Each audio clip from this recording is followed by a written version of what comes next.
Story நேரம் தமிழ் வியூவர்ஸ்க்கு hi. Eternal love of ட்ரீமோட நெக்ஸ்ட் பார்ட்ல என்ன ஆக போகுது இன்னைக்கு வீடியோல பார்க்கலாம். இங்க சீவோ கூடயும் மெங்கு கூடயும் சேர்த்து ஒரு சூப்பரான விருந்தை ஏற்பாடு பண்ணலாம், தோங்வாக்கு தேங்க்ஸ் சொல்லணும்ல அப்படின்னு ஃபெங்ஜூ பிளான் பண்ணிட்டு இருந்தா. லாஸ்ட் எபிசோடுல தான் முடிஞ்சது. இந்த எபிசோட்ல ஃபெங்ஜூ மேல கைய போட்டு சீவு கேட்டுட்டு இருக்கான், நிஜமாவே ஜீஹெங்க கூப்பிட்டு போறியா, தேங்க்ஸ் ஃபெங்ஜூன்னு சொல்லிட்டு ஃப்ரெண்ட்லியா பேசிட்டு இருக்கான். ஆனா அத தோங்வா தூரமா வந்து பாத்துட்டாரு. ஃபெங்ஜூ இங்க வா அப்படின்னு உடனே கூப்பிட்டுறாரு, ஓவரா பொசசிவ் ஆயிட்டு.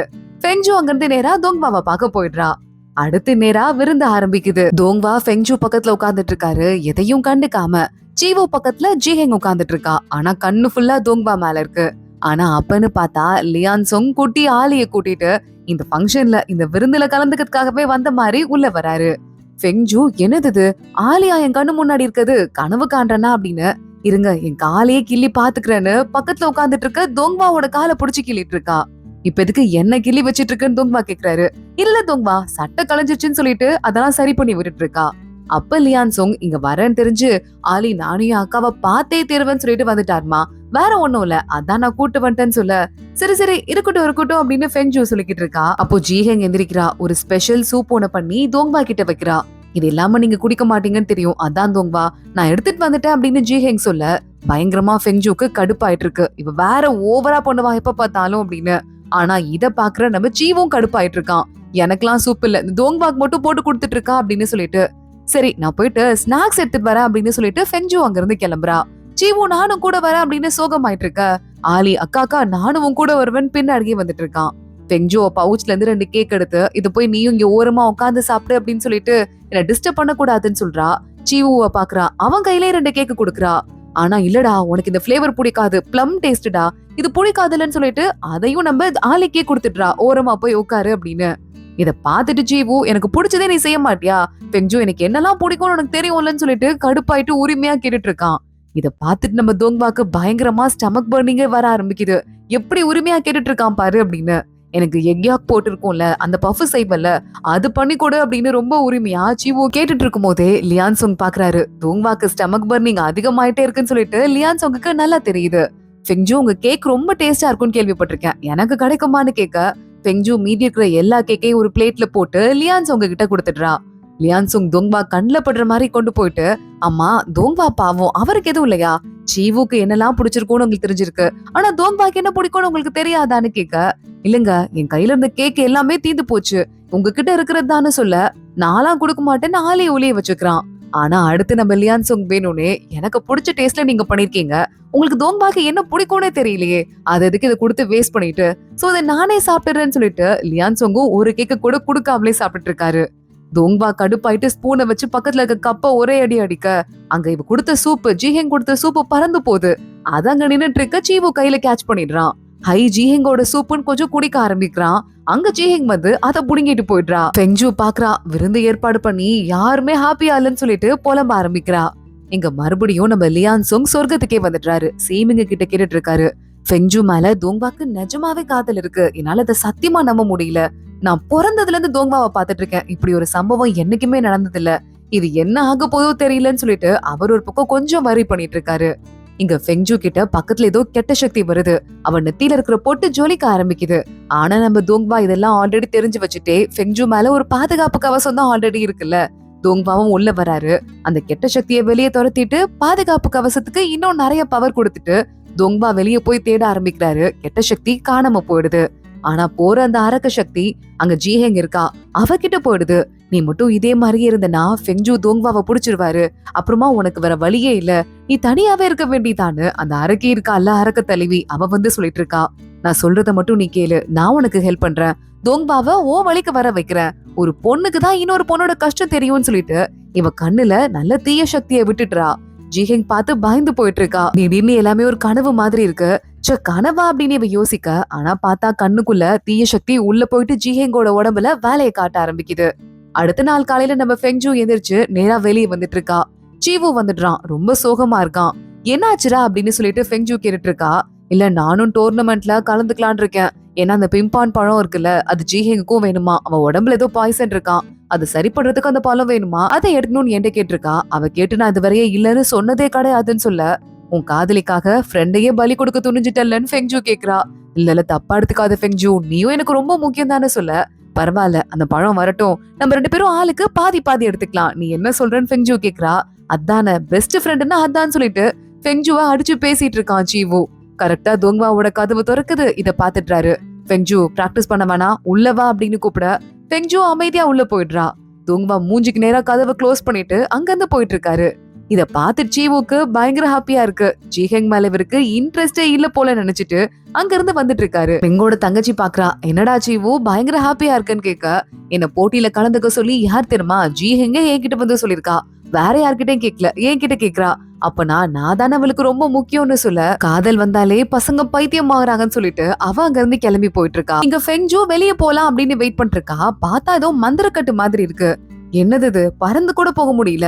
என்னது இது தோங்பான்னு கேட்க, உன்னால போக முடியாது, ஏன்னா நான் உனக்கு டீச்சரா இருக்க போறேன் அப்படிங்கறதால இந்த இடத்துக்கு மந்திரக்கட்டு போட்டேன்.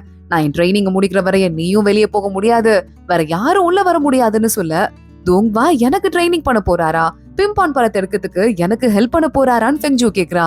ஆமா, இதுவரையா நான் யாரையுமே என் வாழ்க்கையில ஸ்டூடெண்டா சேர்த்துக்கிட்டது இல்ல. முதல் தடவையா நீ ரெடியான்னு கேட்க, தூங்குறேன் தூங்குபா, காலையிலே நம்ம வேலையை ஆரம்பிச்சிடலாம்னு சொல்லிட்டு ஃபெங்ஜூ ஓடி போயிட்டு இருக்கா. இங்க பார்த்தா அந்த மெங்கு இருக்கான்ல, ஒரு பூச்சிய இத்தனை வருஷமா ஃபெங்ஜூ கொடுத்தான்னு வளர்த்துட்டு இருந்தானே, அந்த பூச்சி ஒரு வழியா இத்தனை வருஷத்துக்கு அப்புறமா இறந்து போயிருக்கு. மெங்குக்கு ஹார்ட்டே பிரேக் ஆகுற மாதிரி இருக்கு. அடுத்த நாள் காலையில ஃபெங்ஜூ எஞ்சி வெளியே வரா. பார்த்தா பனியில ஸ்லாபா பண்ணப்பட்டிருக்கு. ஓ, இதுலதான் பிராக்டிஸ் பண்ணுமா அப்படின்னு ஃபெங்ஜூ யோசிக்கிறா. தோங்பா கூலா வராரு. இவள பாக்காத மாதிரியே லைட்டா கையில கொஞ்சம் பவர் விட்டு அங்க இருக்கிற ஒரு ஸ்லாப் மேல ஃபெங்ஜூவை ஏத்தி விட்டுறாரு. இன்னைக்கு நாள் ஃபுல்லா இந்த ஸ்லாப்ல இருந்து ஒரு ஸ்லாபுக்கு நீ எப்படி ஈஸியா டிராவல் பண்ணலாங்கிறத பாக்க போற. யாரும் மேஜிக் பவரை யூஸ் பண்ணாம அதுல சண்டை போட போறாங்கிறதால இதை நீ வளர்த்துக்கிறது ரொம்ப முக்கியம் தோங்பா சொல்லிட்டு இருக்காரு. தோங்பா மேஜிக் பவர் இல்லனா எனக்கு ஹைட்னா பயம் ஃபெங்ஜூ சொல்லிட்டு இருக்கா. ஸ்லிப் ஆகி கீழே விழறா. தோங்பா அவள தாங்கி பிடிச்சிடுறாரு. நீங்க வேணும்னே நான் கீழே விழணும், அதை வந்து பிடிக்கணுங்கிறதுக்காக நீங்க போட்ட மாதிரில இருக்கு, வேணும்னே நீங்க ஃப்ராட் பண்ற மாதிரில இருக்குன்னு ஃபெங்ஜூ சொல்ல, அப்ப விட்டுறேன்னு சொல்லிட்டு தோங்வா விட்டுறாரு. ஃபெங்ஜூ போய் பொத்துன்னு கீழே விழுந்துட்டு இருக்கா. விடுங்கன்னு சொன்னா அதுக்குன்னு அப்படியே விட்டுருவீங்களா, சரியான ஃப்ராடு நீங்க அப்படின்னு சொல்லிட்டு ஃபெங்ஜூ சரி ஓகே நான் பிராக்டிஸ் பண்றேன் அப்படின்னு சொல்லிட்டு இருக்கா. இந்த ப்ரோக்ராம்க்கு நான் தான் ஜட்ஜா வர போறேன், சோ என் பேரை காப்பாத்துற மாதிரி மரியாதையா நடந்துக்கணும், புரியுதான்னு சொல்ல, சரி ஓகே நீங்க எல்லாம் சொல்லி கொடுக்கறதே ரொம்ப பெரிய விஷயம், அது மட்டும் இல்லாம ஸ்டூடெண்டே இல்லன்னு சொன்னீங்க, சீஹே இருக்காளே அவளுக்குலாம் நீங்க தானே சொல்லி கொடுத்துருப்பீங்கன்னு சொல்லிட்டு ஃபெங்ஜூ லைட்டா பொறாமப்படுறா. அது கேட்கறதுக்கு உனக்கு பிடிக்கலையா, பொறாமையா இருக்கா என்னன்னு சொல்லிட்டு தோங்பா கேக்குறாரு. இந்த பொண்ணுக்கு இப்படி கூட ஒரு சைடு இருக்கான்னு, ஏன்னா அவருக்கு ஃபெங்ஜூ வச்சிருக்க லவ் எல்லாம் தெரியாதுல்ல. ஃபெங்ஜூ உடனே இல்ல பொறாமன்லாம் சொல்ல முடியாது, அவளுக்கு நீங்க சொல்லி கொடுத்திருப்பீங்க தானே அப்படின்னு கேட்க, சொல்லி கொடுக்கறதுக்கு ட்ரை பண்ண, ஆனா சீஹே என் கூடயே இருக்கதால எதையுமே கத்துக்கவே இல்ல, நானே எல்லாத்தையும் பாத்துக்குவேன் விட்டுட்டான்னு சொல்ல, ஆமா நானும் உங்க கூடவே இருந்திருந்தா எதையுமே கத்துருக்க மாட்டேன், நானும் அப்படிதான் இருந்திருப்பேன்னு ஃபெங்ஜூ சொல்லிட்டு இருக்கா. ஃபெங்ஜூ உன்னை பத்தி உனக்கே தெரியல, நீ அப்படி இருந்திருக்க மாட்ட, என்னதான் இருந்தாலும் நீயாதான் செய்வ, என்ன காப்பாத்துறதுக்கு தேவைப்படுமோன்னு அதையும் நீயே கத்துருப்ப, உன் மேல எனக்கு எக்ஸ்பெக்டேஷன்ஸ் நிறைய இருக்கு, போய் பிராக்டிஸ் பண்ணுன்னு ஃபெங்ஜூவை அனுப்பி விட்டுறாரு. ஃபெங்ஜூ பிராக்டிஸ் பண்றேன்னு அங்க எங்க விழுந்துட்டு இருக்கா. தோங்வா கண்டுக்காத மாதிரியே உட்காந்துட்டு இருக்காரு. அன்னைக்கு ஃபுல்லா பிராக்டிஸ் பண்றா. நைட்டே ஆயிடுது. விடிய பிராக்டிஸ் பண்றா. அடுத்த நாள் காலையில விடிஞ்சும் போயிடுது. தோங்வாவே தூங்கி எந்திரிச்சு வெளியே வராரு. அப்ப கூட ஃபெங்ஜூ பிராக்டிஸ் பண்ணிட்டே இருக்கா. ஃபெங்ஜூ போதும் கீழே இறங்கி வா அப்படின்னு சொல்ல பல்ல காட்டிட்டே ஃபெங்ஜூ வந்து நிக்கிறா. டக்குன்னு அவ கண்ணுல ஒரு கருப்பு துணியை கட்டி விட்டு தோங்வா மேல ஏத்தி விட்டுறாரு. இப்போ கண்ணை கட்டிட்டு பிராக்டிஸ் பண்ணுன்னு சொல்ல, என்னது பயமா இருக்கேன்னு சொல்லிட்டு அவளும் ட்ரை பண்ணிட்டே இருக்கா. இங்க நம்ம செங்கியூ இருக்கால, ஃபெங்ஜூவை பார்த்து ரொம்ப நாள் ஆச்சு, எனக்கு அவளுக்கு என்ன ஆச்சுன்னு கவலையா இருக்குன்னு ஃபீல் பண்றா. அவ்வளவுதானே, நான் மேஜிக்கை யூஸ் பண்றேன், உனக்கு அங்க என்ன நடக்குதுன்னு காட்டுறேன்னு லியான்சோங் கூட்டு போறாரு. ஒரு மேஜிக் ஒன்னு போட்டு ஃபெங்ஜூவும் தோங்வாவும் என்ன பண்ணிட்டு இருக்காங்கன்னு பாக்க ஆரம்பிக்கிறாங்க ரெண்டு பேரும். அப்பன்னு பார்த்து கரெக்டா ஃபெங்ஜூ கால் ஸ்லிப் ஆகி மேல இருந்து கீழே விழறா. அவளை பிடிக்கிறேன்னு தோங்வா வந்து பிடிக்க ரெண்டு பேரும் ஆக்சிடென்டலா கிஸ் பண்ணிக்கிறாங்க. அதுல ஃபெங்ஜூ பயந்து போயிட்டு தோங்வாவை கடிச்சு வேற வச்சிட்றா. இத பாத்துட்டு செங்கியூ ஷாக் ஆயிட்டு இருக்க. தோங்வா பாக்குறாரு. என்ன பண்ணிட்டு இருக்க, என்ன ஓடி போயிட்டு இருக்க, ஃபெங்ஜூ சாரி கேட்க மாட்டியா, விழுந்ததுக்கும் கடிச்சு வச்சதுக்கும் சொல்லிட்டு தோங்வா சொல்ல, தெரியாம பண்ணிட்டேன் சாரின்னு சொல்லிட்டு மறுபடியும் ஃபெங்ஜூ ஓட பாக்குறா. எங்க ஓடுற, மறுபடியும் பிராக்டிஸ் பண்ணுன்னு தோங்வா அவளை ஏத்தி விட்டுறாரு. செங்கியூக்கு இத பாத்துட்டு தான் ஹாப்பியா இருக்கு. அவங்க ரெண்டு பேரும் க்ளோஸா தான் இருக்காங்க போலன்னு சொல்ல, ஆமா ஆனா அது வந்துட்டு நல்லதுன்னு மட்டும் சொல்ல முடியாதுன்னு லியான்சோங் சொல்றாரு. ஏன்னா அந்த ரெண்டு பேரும் சேரணும்னு விதியில இல்ல, ஆனா நம்ம சீமிங்காலேயே கண்டுபிடிக்க முடியாதத நம்ம என்ன கண்டுபிடிக்க முடியும், இவங்க ரெண்டு பேருக்கும் என்ன ஆக போதோங்கிற கவலை எனக்கும் இருக்கு அப்படின்னு சொல்லிட்டு கொஞ்சம் லியான்சோங்கே ஃபீல் பண்ண ஆரம்பிச்சிடுறாரு. ஃபெங்ஜூ போறா, கண்ணை கட்டிட்டு இன்னைக்கு ஃபுல்லா பிராக்டிஸ் பண்ணிட்டு இருக்கா. அப்படியே நைட்டு விடிய ஓடிட்டே இருக்கு. ஒரு வழியா அந்த பிராக்டிஸ் செஷன்ல கண்ணை கட்டிட்டே பறந்து ஸ்லாப்ல ஏறதுக்கு ஃபுல்லா கத்துக்கிறா. தோங்பா அவளை பார்த்து பெருமையா சிரிச்சிட்டு இருக்காரு. இங்க இன்னொரு பக்கம் ஜிஹெங் தான் சீவுக்கு ட்ரெயின் பண்ண ஆரம்பிக்கிறா. ஜீவோ சண்டை கலையில ஏற்கனவே புலிதான். ஆனா எல்லா தடவையும் பவரை தானே யூஸ் பண்ணிருப்பான். இந்த தடவை பவரையே யூஸ் பண்ணாம செஞ்சுட்டு இருக்கான். அதுவும் ஜீஹெங் அவனுக்கு சப்போர்ட் பண்றதால இன்னும் பயங்கரமா ஹாப்பியா இருந்துட்டு இருக்கான். ஆனா அந்த மெங்கு குடிச்சு குடிச்சு டைம் வேஸ்ட் பண்ணிட்டு இருக்கான், பூச்சி இறந்து போயிருச்சேன்னு. மெங்க சமாதானப்படுத்துறதுக்கு வேற வழியே இல்லாம அவனோட தங்கச்சி சீவோவை பாக்கிறதுக்கு வந்துடுறா. ஏய் ப்ளீஸ் அவனுக்கு ஹெல்ப் பண்ணுங்கடா யாராவது அப்படின்னு சொல்ல, நான் போனா பத்தாது, நான் போயிட்டு ஃபெங்ஜுவையும் கூட்டு வரேன்னு சொல்லிட்டு உள்ள போறான். பார்த்தா மந்திர கட்டு போடப்பட்டிருக்கு. இதெல்லாம் எனக்கு ஒரு விஷயமா அப்படின்னு இவன் தான் பவர்ஃபுல்லான ஆளாச்சுல்ல, அந்த மந்திரக்கட்டை உடைச்சிட்டு நேரா உள்ள போறான். அங்க பார்த்தா நம்ம ஃபெங்ஜு பயங்கர டயர்டா படுத்துட்டு இருக்கா. என்னால முடியல தோங்பா, ஆளை விட்டுருங்க தோங்பான்னு சொல்ல, தோங்பா உன்னை என்ன பண்ணான்னு சொல்லிட்டு கத்த ஆரம்பிக்கிறான் சீவும். யோ பிராக்டிஸ் பண்ணி பண்ணி எனக்கு பாடி எல்லாம் வலிக்குது, நீ வேற டார்ச்சர் பண்ணிக்கிட்டு என்ன பிரச்சனை உனக்குன்னு சொல்லிட்டு ஃபெங்ஜு கேக்குறா. மெங்க காப்பாத்துறதுக்கு ஆளுங்க வரணுமா, அந்த பூச்சி செத்து போயிடுச்சான்னு சொல்ல, ஐயோ ஃப்ரெண்ட பாத்துக்கணுமேன்னு சொல்லிட்டு நம்ம தூங்பாவோட வாக்கையும் மீறி அங்கிருந்து ஃபெங்ஜு வெளியே போயிடுறா. மெங்க பாக்குறா, டே இப்ப என்னதாண்டா உனக்கு பிரச்சனை, அவங்களுக்கு கல்யாணம் ஆனதுனால உனக்கு என்னடா ப்ராப்ளம் இருக்குன்னு அவன் அத்தைய பத்தி பேச ஆரம்பிக்க, என்னது ஃபெங்ஜு இளவரசிக்கு கல்யாணம் ஆயிடுச்சான்னு சொல்லிட்டு கத்த ஆரம்பிக்கிறான். என்னது இத்தனை நாள் நீ பாத்துட்டு இருந்தது பைஜியன் இல்லையா, ஃபெங்ஜுவையா அப்படின்னு ஃபெங்ஜுவே ஷாக் ஆயிட்டு இருக்கா. இத கேட்டுட்டு சீவும் ஷாக் ஆயிடுறான், என்ன ஃபெங்ஜு இப்படி ஆயிடுச்சுன்னு சொல்லிட்டு. ஃபெங்ஜு சரி சரி கண்டுக்காம விட்டுன்னு இப்பதான் யோசிச்சு பாக்குறா. ஆமா இல்ல, பல வருஷத்துக்கு முன்னாடி இந்த பூச்சிய நான் தாண்டா கொடுத்தேன்னு சீவுவை கூட்டு தனியா வந்து சொல்லிட்டு இருக்கா. ஏய் இல்லடா ஃபெங்ஜுக்கு கல்யாணம் ஆகலடா அப்படின்னு மெங்கு கிட்ட சொல்ல, ஃபெங்ஜுக்கு கல்யாணம் ஆகல, அப்ப எனக்கு இன்னும் சான்ஸ் இருக்குன்னு தானே அர்த்தம், அப்ப நான் இனிமே அழ போறது இல்ல, கவலைப்பட போறது கிடையாதுன்னு சொல்லிட்டு பல்ல காட்டிட்டு அங்கிருந்து கிளம்புறான். ஃபெங்ஜு பாக்குறா சீவுவை பார்த்து, என்னடா இப்படி ஆயிடுச்சு, நீ வேற என்ன போட்டு டார்ச்சர் பண்ணிருக்கன்னு சொல்லிட்டு அவனை 4 அடி அடிச்சுட்டு அங்கிருந்து ஃபெங்ஜு போயிட்டு இருக்கா. தோங்வா வழக்கம் போல இதையும் நோட் பண்ணிடுறாரு. ஃபெங்ஜு மேல இருக்கிற பொசசிவ்னஸ் இன்னும் அதிகமாயிட்டே இருக்கு. ஃபெங்ஜு வீட்டுக்கு வந்தோன்னே எங்க போனேன்னு மிரட்டி கேட்க, என் ஃப்ரெண்டு கொஞ்சம் அப்செட்டா இருந்தான், அவனை சமாதானப்படுத்துறதுக்கு போனேன்னு சொல்லிட்டு ஃபெங்ஜு சொல்றா. இத கேட்டுட்டு நம்ம தோங்வா அது எல்லாமே சீவுவை பத்தி தான் சொல்றா போல, சீவு தான் ரொம்ப க்ளோஸ் போலன்னு சொல்லிட்டு தப்பா எடுத்துக்கிறாரு. ரொம்ப நிறைய ஃப்ரெண்ட்ஸ் இருப்பாங்க போல, அதுக்கு நான் சொன்னதையே மதிக்காம போயிருவியான்னு கேட்க, நான் பண்ணது தப்புதான் தோங்வா, இனிமே போக மாட்டேன், இனிமே கம்ப்ளீட்டா பிராக்டிஸ் பண்றேன்ட்டு கண்ணை கட்டிட்டு அவ பாட்டுக்கு பிராக்டிஸ் பண்ண ஆரம்பிச்சிடுறா. தோங்வா இருக்கிற கடுப்புல இன்னும் வேகமா வேகமானு அவளை பார்க்க கூட இல்ல, நல்ல வேலை வாங்கிட்டு இருக்காரு. அன்னைக்கு நைட்டே ஆயிடுது. தோங்வா போதுமா, கண்ணை கட்டிட்டு பிராக்டிஸ் பண்ணது கொஞ்சம் டயர்டா இருக்குன்னு சொல்லிட்டு ஒரு ஸ்டெப் கீழே எடுத்து வைக்கிறா. பொத்தன் கீழே விழுந்து வச்சிடுறா, நெத்தில எல்லாம் அடிபட்டுருது.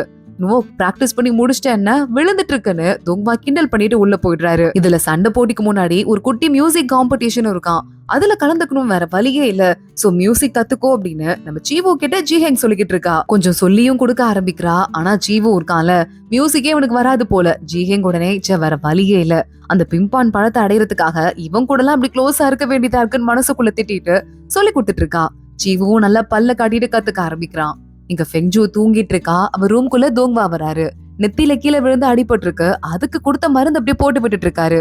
கழுத்துலயும் அடிபட்டு இருக்கு போல. ஃபெங்ஜுக்கு கழுத்துலயும் நம்ம தோங்வா மருந்து போட, ஹலோ தோங்வா நான் முழிச்சிட்டேன்னு ஃபெங்ஜு சொல்றா. முழிச்சிட்டுனா எந்திரி, இப்படி மருந்து போடுறதுக்கு கஷ்டமா இருக்குன்னு தோங்வா சொல்லிட்டு இருக்காரு. இங்க பாருங்க, எனக்கு எதுக்கு நீங்க மருந்து போட்டுட்டு இருக்கீங்க, நிம்மதியா தூங்க விட மாட்டீங்களா அப்படின்னு ஃபெங்ஜு கத்த ஆரம்பிக்கிறா. ஃபெங்ஜு ஒவ்வொரு தடவை நீ வந்து கீழே விழும்போதும் நான் வந்து உன்னை காப்பாத்த முடியாது, புரியுதுல, நீயாதான் சில சமயம் கத்துக்கணும்னு சொல்ல, ஃபெங்ஜு வேகமா எஞ்சிடுறா. நீங்க ஒன்னும் காப்பாத்த தேவையில்ல, ஒன்னும் பண்ணாம இருந்திருந்தாலே இந்த ஃபனியன் வேலிக்குள்ள வந்து நான் மாட்டிருக்க மாட்டேன், நீங்க பண்ண வேலையாலதான் மாட்டிருக்கேன், அத முதல்ல ஞாபகம் வச்சுக்கோங்கன்னு சொல்ல, ஃபனியன் வேலிக்குள்ள நீ மட்டும் விழும்போது என்னோட மந்திர கவசத்தை நான் உன் கூட வச்சு அனுப்பாம இருந்திருந்தா விழும்போதே நீ செதறி போயிருந்திருப்ப, இத்தனை நாள் உன்னை காப்பாத்துனது ஏன் மந்திர கவசம் தான் சொல்ல, ஆமா இல்லனா எனக்கு இருக்க கொஞ்சோண்டு பவருக்கு நான் செதறி போயிருப்பேன். தோங்வா மந்திர கவசங்கிறது ஒரு கடவுளுக்கும் ரொம்ப முக்கியம், அதை என்கிட்ட கொடுத்துட்டீங்களா, ப்ளீஸ் அதை மறுபடியும் எடுத்துக்கோங்க, ப்ளீஸ் எடுத்துக்கோங்கன்னு சொல்லிட்டு ஃபெங்ஜு கெஞ்சிட்டு இருக்கா. இதுல என்ன இருக்கு, அதனோட பவரோட ஒரு எக்ஸ்ட்ரா ஒரு ஆரா மாதிரிதான், அது எனக்கான பேரழிவு வரும்போது அதுவும் சேர்ந்து அழிய போகுது, அதை நீ வச்சுக்கோன்னு தோங்வா சொல்லிட்டு இருக்காரு. அது வரைய தோங்வாக்கு கூட பேரழிவு வருமா அப்படின்னு ஃபெங்ஜு கேக்குறா. உலகத்துல யாருக்கும் எந்த பாதிப்பும் இல்லங்கிற நிலைமை வரும்போது என்னோட அழிவு அப்ப வரும்னு சொல்ல, ஃபெங்ஜு கண்ல இருந்து கண்ணீர் வர ஆரம்பிக்குது. அது இப்போதைக்கு நடக்க போறது இல்ல, அதுக்காக நீ ஒன்னும் அழ வேண்டாம் அப்படின்னு தோங்வா சொல்றாரு. இல்லையே நான் அழலையேன்னு ஃபெங்ஜு சமாளிக்கிறா. தோங்வா சிரிச்சிட்டு இருக்காரு. இருந்தாலும் பிள்ளைக்கு நம்ம மேல கொஞ்சம் ஓவரா தான் பாசம்னு. ஃபெங்ஜு பாத்துட்டு, இது காட்டன் ரோஸ் ஆயில்மெண்ட், உங்களுக்கு தான் இப்ப கையில எல்லாம் அடியே படுறது இல்லையே, இதை ஏன் கூடவே வச்சிட்டு இருக்கீங்கன்னு கேட்க, அந்த விஷயம் உனக்கு எப்படி தெரியும்னு தோங்வா கேக்குறாரு. நான் தான் நிறைய இருந்து இந்த ஆயின்மெண்ட்டை செஞ்சு கொடுத்ததேன்னு ஃபெங்ஜு மனசுல யோசிக்கிறா. இது எனக்கு ஒரு குட்டி நிறைய செஞ்சு கொடுத்ததுன்னு சொல்லிட்டு, இது போட்டா ஸ்கின் கூட எப்பவுமே பளபளப்பா இருக்கும்னு நம்ம ஃபெங்ஜுவோட மேல தோங்வா அப்பி விடுறாரு. ஃபெங்ஜு பாக்குறா, வயசாகிற உங்களுக்கு தான் அது வேணும்னு சொல்லிட்டு ஃபெங்ஜுவும் தோங்வா முகத்துல அப்பி விட்டுட்டு, வேகமா அவரை கீழே தள்ளி முகத்துல அப்புறத்துக்காக வந்துட்டு இருக்கா. தோங்வா அப்படியே அசையாம நம்ம ஃபெங்ஜுவையே பாத்துட்டு இருக்காரு. அப்புறம் தான் ஃபெங்ஜு ரியலைஸ் பண்றா, என் முன்னாடி இருக்கிறது தோங்வா, 7 உலகத்துக்கும் கடவுள், கடவுள்களுக்கே கடவுள். அவரை போட்டு நான் இப்படி பாடாப்படுத்திட்டு இருக்கேன். ஆனா நான் சொல்றதெல்லாம் அவரும் கேட்டுட்டு இருக்காருன்னு சொல்லிட்டு ஃபெங்ஜு யோசிக்கிறா. என்ன ஃபெங்ஜு, கிரீம் அப்ப போறேன்னு சொல்ல அப்பலையான்னு சொல்லிட்டு தோங்வா கேக்குறாரு. ஆள விடுங்க, தூக்கம் வருதுன்னு சொல்லிட்டு ஃபெங்ஜு தூங்குற மாதிரி ஒரு ஆக்டிங்க போட்டுட்டு இருக்கா. கைய கூட கழுவாம இருக்காளேன்னு போற சாக்குல அவ கையை முகத்தெல்லாம் கிளீன் பண்ணிட்டு குட்டியா மந்திரத்தை போட்டு தோங்பா அங்க இருந்து போறாரு. ஃபெங்ஜுக்கு ஏற்கனவே நான் இவர் பல ஆயிரக்கணக்கான வருஷமா லவ் பண்றேன், இவர் வேற குட்டி குட்டியா அது மாதிரி ஏதாவது பண்ணிட்டே இருக்காருன்னு சொல்லிட்டு பயங்கர ஃபீலிங்கா இருக்கு. அடுத்த நாள் தோங்வா கூட சேர்ந்து ஃபெங்ஜுவும் மியூசிக் கத்துக்கிறா. இது நீ கரெக்டா பண்ணணும் அப்படின்னு ஃபுல்லா ட்ரைனிங் எடுத்துட்டு இருக்காரு. அன்னைக்கு நம்ம தோங்வாவும் லியான்சோங்கும் சேர்ந்து மறுபடியும் கேம் விளையாடிட்டு இருக்காங்க, டைம் ஃபோல்டு மேஜிக்கை யூஸ் பண்ணி. அப்போ லியான்சோங் ஃபெங்ஜுக்கு எதுக்காக அந்த பிம்பான் பழம் வேணுமா, ஏன் இவ்வளவு ஸ்ட்ராங்கா இருக்கா கேட்டியா அப்படின்னு கேட்கவே இல்லையேன்னு அடுத்த நாள் ஃபெங்ஜுவை பார்த்து அந்த பழம் உனக்கு எதுக்கு வேணும்னு கேட்க ஃபெங்ஜு பாக்குறா. எனக்கு பிடிச்சிருக்கு, நான் ஆசைப்படுறேன், எனக்கு வேணும் அப்படின்னு சொல்லிட்டு இருக்கா.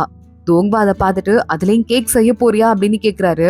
அது ஏன் சீவுக்கு பிடிக்குமான்னு கேட்க, சீவுக்கு சிலது மட்டும் தான் பிடிக்காது, மத்தபடி எல்லாமே பிடிக்கும் தான் அப்படின்னு ஃபெங்ஜு சொல்றா. இத பார்த்துட்டு தோங்பா சீவுக்கு கேக் செய்யறதுக்காக தான் அந்த பழத்தையே இவ கேக்குறான்னு சொல்லிட்டு கம்ப்ளீட்டா தப்பா எடுத்துக்கிறாரு. ஆனா சீவும் போட்டியில கலந்துட்டு இருக்கான்னு சொல்ல, அவனும் நானும் யாரு ஜெயிச்சாலும் பழத்தை பாதி பாதி இருக்கதான் முடிவு பண்ணிருக்கோம், சோ பிரச்சனை இல்ல அப்படின்னு ஃபெங்ஜு சொல்றா. அந்த அளவுக்கு நீங்க டீல் போட்டிருக்கீங்களான்னு தோங்பாக்கு இன்னும் கோவம் வர ஆரம்பிக்குது. நான் ஜெயிச்சிருவேன் தோங்வா, கண்டிப்பா பழம் எனக்கு தான் கிடைக்கும் அப்படின்னு சொல்லிட்டு ஃபெங்ஜு சொல்லிட்டு இருக்கா. தோங்வா கோச்சிட்டு நேரா உள்ள போயிட்டு மந்திர கவசத்துக்கு இன்னும் கொஞ்சம் ஸ்ட்ரென்த்தா பவர் கொடுத்துட்டு போறாரு. நான் தான் வெளியவே போறது இல்ல, அப்புறமா ஏன் இப்படி பண்ணாரு, நான் என்ன பண்ண அவர் வெறுப்பு வராரு, எனக்கு ஒண்ணுமே புரியலையேன்னு ஃபெங்ஜு புலம்ப ஆரம்பிக்கிறா. போட்டி நாளும் வந்துருது. எல்லாரும் ஃபர்ஸ்ட் மியூசிக் காம்படிஷனுக்காக போய் நிக்கிறாங்க. தோங்வா இருக்காரு. இந்த போட்டிக்கு மாஸ்டர் தான் வந்துட்டு நடத்தி வைக்கிறதுக்காக வந்திருக்காரு. ஒருத்தங்களும் ஃப்ளூட் எடுத்து வாசிக்கணுமா மியூசிக். எங்க இன்னொரு பக்கம் சின்ன எடுத்துட்டு ஜிஹெங் வாசிப்பாலாம். 2 பேருமே மேட்ச் ஆயிட்டா அந்த போட்டியில வின்னர். ஜிஹெங் வாசிக்கிறதுக்கு ஈடு கொடுக்க முடியாம தோத்து போயிட்டா அவங்க அடுத்த போட்டிக்கு செலக்டே ஆக மாட்டாங்க. இதான் போட்டியே. இதே மாதிரி ஒருத்தங்களா வராங்க. அதே மாதிரி வின் பண்றவங்க எல்லாம் வந்து அடுத்த லெவலுக்கு போறாங்க. தோத்து போறவங்க எல்லாம் ஜிஹெங் கிட்ட இந்த தடவையில இருந்தே ரிஜெக்ட் ஆயிடுறாங்க. அது வரைய ஸ்லோவா போயிட்டு இருக்க ஜிஹெங் கரெக்டா ஃபெங்ஜு வந்ததும் மியூசிக்க ரொம்பவே ஸ்பீட் ஆக்க ஆரம்பிக்கிறா. மத்த எல்லாரும் என்ன இந்த பொண்ணு இப்படி ஸ்பீட் பண்றான்னு பாத்துட்டு இருக்காங்க. ஆனா ஃபெங்ஜு பிராக்டிஸ் பண்ணதை கத்துக்கிட்ட வித்தைய ஒட்டு மொத்தமா இறக்க ஆரம்பிக்கிறா. தோங்வாவே பெருமையா சிரிக்க ஆரம்பிக்கிறாரு. அந்த இடத்தோட ராணி மெங்கோட அம்மா இருக்காங்கல்ல, பரவாயில்லையே இந்த பொண்ணு எவ்வளவு போட்டி கொடுத்தாலும் ஈடு கொடுக்கறா பாருங்களேன்னு சொல்லிட்டு பாராட்ட ஆரம்பிக்கிறாங்க. ஃபெங்ஜு ஜெயிச்சு முடிச்சிட்றா. சிரிச்சுட்டே அங்க இருந்து கிளம்பி போயிட்டு இருக்கா. ஜிஹெங் இப்பவே இவளை தூக்கடிக்கலாம்னு நினைச்சோம், அது முடியாம போயிடுச்சேன்னு சொல்லிட்டு அவளுக்கு பயங்கர வருத்தமா இருக்கு. அடுத்து பார்த்தா சீவு தான் வந்துட்டு இருக்கான். வரும்போதே ஒரு மாதிரி ஆட்டம் காட்டி தான் வந்துட்டு இருக்கான். ஆனா இவனுக்குன்னு சொல்லிட்டு ரொம்ப சிம்பிளான ஒரு டியூனை ஜிஹெங் வாசிக்கிறா. அதனால அவனால ஈஸியா வின் பண்ண முடியுது. எல்லாரும் நோட் பண்ணிட்டு தான் இருக்காங்க, ஆனா யாரும் பெருசா கண்டுக்கல. அடுத்து ஃபைனல் போட்டி, அந்த ஐஸ் லேப் மேல சண்டை போடுற போட்டி வருது. தோங்வா அந்த தடவை வேடிக்கை பாக்குறதுக்கு லியான்சோங்கையும் கூட்டிட்டு வந்திருக்காரு. தோங்வா லியான்சோங் வந்ததும் அந்த இடத்தோட ராணி மெங்கோட அம்மா இருக்காங்கல்ல, அவங்க கூப்பிட்டு உட்கார வைக்கிறாங்க. ஜிஹெங்கும் இந்த போட்டியை பாக்குறதுக்காக வந்துட்டா. போட்டி ஸ்டார்ட் ஆக ஆரம்பிக்குது. எல்லாரும் ஒன்னா ஒரே சமயத்துல அந்த ஐஸ் லேப் மேல நின்னுட்டு யாரு முதல்ல ஸ்லாப்ல இருந்து கீழே விழுறாங்களோ அவங்க அவுட்டான். அந்த மாதிரி போட்டி நடக்க நடக்க கொஞ்சம் கொஞ்சமா ஒருத்தங்களா எலிமினேட் ஆயிட்டே இருக்காங்க. இப்போ கடைசியா பார்த்தா மெங் இருக்கா, ஃபெங்ஜு இருக்கா, மெங்கோட தங்கச்சி இருக்கா, சீவு, மொத்தம் 4 பேர் தான் அந்த போட்டியில இருக்காங்க. கரெக்டா மெங்க தோக்கடிக்கிறதுக்கு நம்ம ஃபெங்ஜு போயிடுறா. அந்த நேரம் பார்த்தா அப்படியே ஒரு அவசரத்துல ஃபெங்ஜுவோட முகத்தை மெங்கு பாக்க, மெங்குக்கு இவதான் இவன் பார்த்த இளவரசி, சிஞ்சுவோட இளவரசி ஃபெங்ஜுன்னு சொல்லிட்டு தெளிவா தெரிஞ்சிருது. பார்த்த காட்சி ஞாபகம் வந்துருது. மெங்கு அதிர்ச்சியில கீழே விழுந்துடுறான். ஃபெங்ஜு தான் நம்ம காதலிக்கிற பொண்ணுங்கிறத கண்டுபிடிச்சிடுறான். தோத்தும் போயிடுறான். ஃபெங்ஜு அடுத்து பின்னாடி திரும்பி பார்த்தா சீவு மட்டும் தான் நின்னுட்டு இருக்கான். பரவாயில்லையே போட்டி இன்னும் சுவாரஸ்யமா போயிடுச்சுன்னு லியான்சோங் சொல்லிட்டு இருக்க. சீவுக்கும் ஃபெங்ஜுக்கும் சண்டை நடக்க ஆரம்பிக்குது. என்ன நடக்க போகுதுன்னு பாத்துட்டே இருக்கும் போதே ஜிஹெங் பாக்குறா. இப்படியே போனா சரிப்பட்டு வராதுன்னு, அவ ஈவில் பவர்ல தானே இருக்கா, அந்த பவரை கொஞ்சம் எடுத்துட்டு போயிட்டு இந்த சீவ உடம்புக்குள்ள அமுச்சு வச்சிடுறா. அந்த பவர் அவனை கண்ட்ரோல் பண்ண ஆரம்பிக்குது. ஃபெங்ஜு கூட வெறித்தனமா சண்டை போட ஆரம்பிக்கிறான். தோங்வா நோட் பண்ணிடுறாரு. ஜிஹெங் தான் ஏதோ பண்றான்னு அவளுக்கு ஒரு மந்திர கட்ட போட டக்குன்னு மயங்கி கீழே விழுந்துடுறா. அதே மாதிரி அரக்க மந்திர பவரும் நம்ம சீவோட உடம்புக்குள்ள இருந்து போயிருது. என்ன நடக்குது, நம்ம ஏன் இப்படி கொடூரமா சண்டை போட்டோம் நம்ம யோசிக்கிறதுக்குள்ள ஃபெங்ஜு அவனை கீழே தள்ளி அவுட் பண்ணி விட்டுடுறா. இத பாத்துட்டு நேரா நம்ம தோங்வா கிளம்புறாரு. ஜிஹெங்க போய் செக் பண்ணி பாக்குறாரு. அவ உடம்புக்குள்ள அரக்க பவர் இருந்திருக்குங்கிறத கண்டுபிடிச்சிட்டு ஏற்கனவே வீக்கா இருந்தா இப்ப இன்னும் வீக் ஆயிட்டான்னு அவளை தூக்கிட்டு அங்கிருந்து போயிட்டு இருக்காரு. ஃபெங்ஜு ஜெயிச்சு முடிச்சிட்டோம் சொல்லிட்டு சந்தோஷமா நம்ம தோங்வாவை திரும்பி பார்த்தா தோங்வா ஜிஹெங்க தூக்கிட்டு அங்கிருந்து கிளம்பி போயிட்டு இருக்காரு.